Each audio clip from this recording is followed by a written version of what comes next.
আমার হায়াতের কসম, আমার ইমানের কসম, ওই আল্লাহর কসম করে বলছি যে আল্লাহর হাতে আমার জীবন।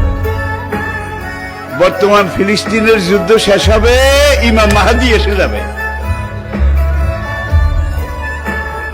ইমাম মাহাদি আসার 9 বছর পরে, ইমাম মাহাদি আসার 9 বছর পরে ঈসা আলাইহিস সালাম আসবেন।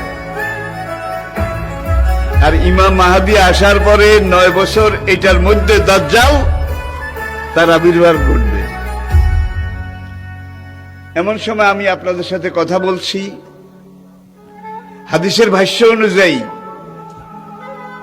মনে করেন দাজ্জাল আপনার বাড়ির দরজায় এসে দাঁড়িয়েছে।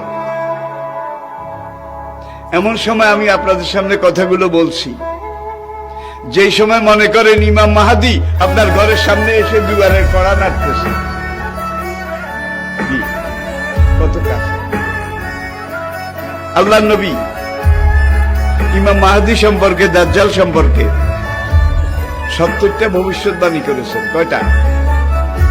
তার মধ্যে 66টা হয়ে গেছে, বাকি আছে কয়টা? এই 4টার মধ্যে কিন্তু ইয়াজুজ মাজুজ বাইর হবে, সব খাইয়া ফেলাইবে।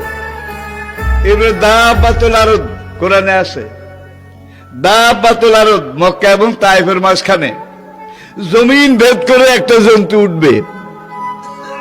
সেই জন্তুটা রাতের শেষ প্রহরে মাথা উঁচু করবে। মাথা এত উঁচু করবে, কাবা থেকে দেখা যাবে, ইয়ামেন থেকে দেখা যাবে, বাইতুল মাকদাস থেকে তার কল্লা দেখা যাবে।